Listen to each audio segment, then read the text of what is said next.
Praėjusį savaitgalį Lietuvą sukrėtusi avarija, kai Vilniuje galingas BMW automobilis rėžėsi į autobusų stotelę ir sužalojo net 8 žmonės, nepaliko abejingus ir automobilių lenktynių organizatorius. Šoninio slydimo vadinamo drifto varžybų organizatoriai ragina jaunuolių savo energiją išlieti lenktynių trasoje, o ne gatvėse. Mes stengiamės, kad sportininkai turėtų vietą, kur treniruotis ir kur varžytis. Dėl to mes šiais metais organizavom jau 12 renginių, kur kiekvienas jaunuolis arba pilotas galėtų sudalyvauti ir išmesti savo adrenaliną, būtent varžybose, o ne gatvėse. Taip pat mes organizuojam daug labai treniruočių ir ten taip pat gali žmonės pasimokyti. Aš manau, kad tas jaunuolis tiesiog nesuvaldė automobilį, kadangi jaunas automobilis BMW M3 bent jau, kiek mačiau pagal nuotraukas, kuris turi virš 300 arklių, tai tokią automobilį suvaldyti yra sunku. Nuo to įvykio nusprendėm, kad reikia daryti dar vieną priemonę, drausti aplamai sportininkams išlysti su sportinėm mašinom į gatves ir jeigu bus užmatytas arba nuotrauka gatvėje nufotografuota, arba video, bus diskvalifikuoti visiems metams varžybų, kad žinotų ir kad bijotų lysti į gatves ir, sakykime, slysti šon. Nors dauguma pilotų to ir nedaro, nes ypač šią vasarą kiekvieną savaitę vyko arba varžybos, arba treniruotė. Tai jie tiesiog neturėjo laiko, nes nuo varžybų iki varžybų ruošė savo bolidus. Šiais metais Lietuvoje vyko beveik 20 drifto varžybų. Paskutinis etapas vyks savaitgalį Panevėžyje. Organizatoriai tikina, kad varžybose galima dalyvauti ir su nebrangiais automobiliais. Galima važiuoti vos ne su standartiniu automobiliu. Pavyzdžiui, Latvijoje yra tokia lyga, kuria vadinasi Street gatvės lyga, kur dalyvauja tik paprastai automobiliai be jokių modifikacijų. Mes savo Street lygą nusprendėm padaryti kitaip. Mes apribojam padangas. Tai yra, pavyzdžiui, gali atvažiuoti dalyvis su standartinė mašina ir jam užteks arklių, kad pravažiuoti šitą kelią, ir gali atvažiuoti su 500 arklių modifikuota pilnai mašina ir jis parodys labai panašų rezultatą, nes padangas riboja viską. Nėra greičio, nėra tada to sukibimo ir tada jis važiuoja vienodai. Tai, sakykime, galima dalyvauti varžybose nuo 600 eurų, nupirkti BMW už 600 eurų arba Nissaną ir ribos nėra. Aš žinau mašiną, kurie kainuoja 100 000 eurų, kurie dalyvauja varžybose. Yra ir brangesnė. Nuo vaikystės gerai žinomas anekdotas, kad plaukikams, jeigu jie bus geri, pripils į baseiną vandens, realybė tampa Vilniaus vandensviedininkams.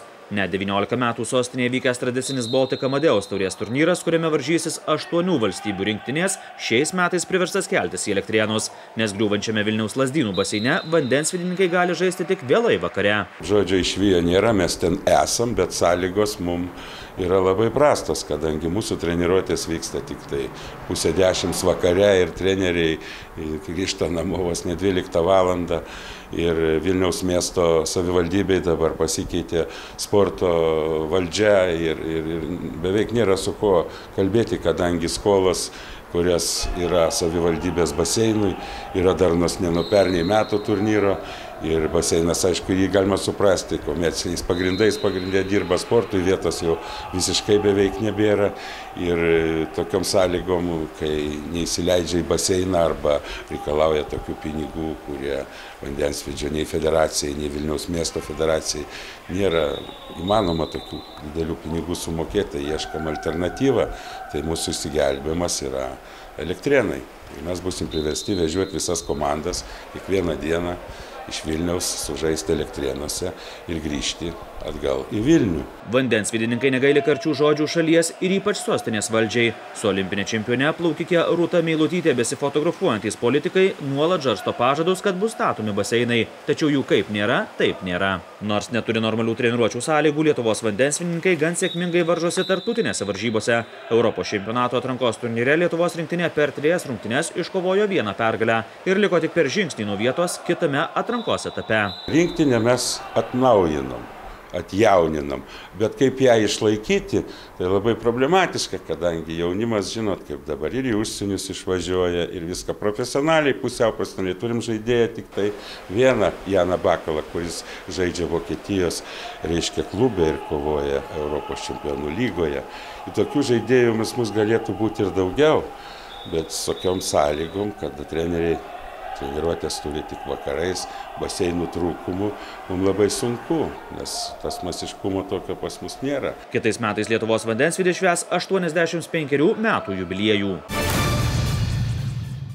Lietuvos krepšinio lygos 6. ture susitiks čempionato favoritai Kauno Žalgiris ir Vilniaus Lietuvos Rytas. Iki tol abu LKL grandai šlavė visus varžovus nuo kelio ir iškovojo po 5 pergales. Lietuvos Rytas pajėgesnis yra negu pernai metais. Žalgiris sunku pasakyti, ar bus pajėgesnis, nes eilę metų turėjau žaidėją, kuris Žalgirį sunkiais momentais tiek Lietuvos krepšinio lygoje, tiek Eurolygoje patraukdavo į priekį. Tai ir Vimsas, tai ir Andersonas, tai yra tikrai tokio kalibro žaidėjai, kur šiuo metu mes Žalgiryje neturim jo.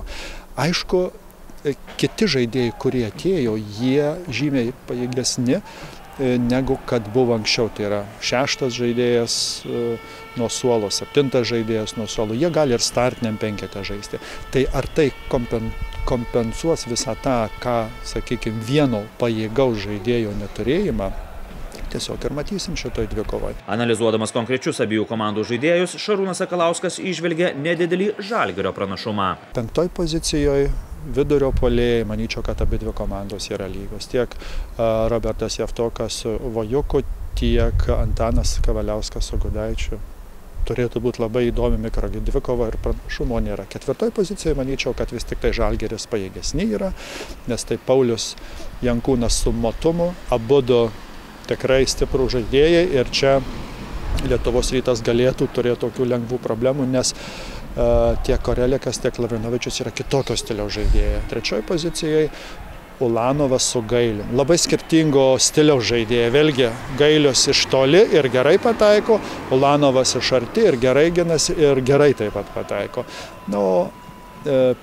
ir 2. pozicijoje tai jėgos gali būti lygios. Aišku, Mantas Kalnietis su Luku Lekavičiu, Lietuvos rinktinės žaidėjai, lygtai ir turėtų dominuoti. Bet taip pat yra Adas Juškevičius, kuris gan gerai žaidžia. Ir Lietuvos Ryte Lukauskis.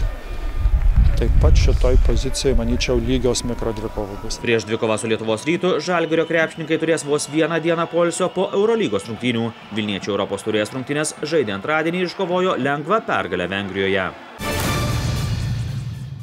Šalies čempionės Kauno Žalgirio rankininkės savaitgalį pradės kovas Europos taurės turnyre. Abies rungtynės su Šveicarijos Notvilio komanda žalgirietė žais namuose. Šeštadienį Garliavos sporto centre, o sekmadienį Kauno sporto halėje. Pergalės atveju kitame etape Lietuvos čempionė susitiks su Danijos Silkeborgo klubu. Šį sezoną Lietuva Europos rankinio turnyrus galėjo deleguoti 4 klubus, tačiau dėl lėšų stygiaus ši teisė pasinaudojo tik 2 – Kauno Žalgiris ir Klaipėdos Dragūnas. Lietuvos salės futbolo rinktinė Kauno sporto halėje kovoja dėl kelialapio į pasaulio čempionatą. Atrankos turnyre lietuviai žaidžia vienoje grupėje su Albanijos, Maltos ir Prancūzijos rinktinėmis. Į kitą atrankos etapą pateks tik grupės nugalėtojai. Manau, kad prancūzai bus vienareikšmiai favoritai šitos grupės, o visos kitos 3 komandos kovos dėl 2 vietos. Bet tai nereiškia, kad mes nenorėsime iškovoti 1, bet priklauso čia nuo N aplinkybių. Lietuvos rinktinė atrankos turnyrą pradėjo ketvirtadienį rungtynėmis su albanais. Penktadienį šeimininkai susitiks su Malta. Sekmadienį rungtyniaus su favorite laikoma Prancūzijos rinktinė.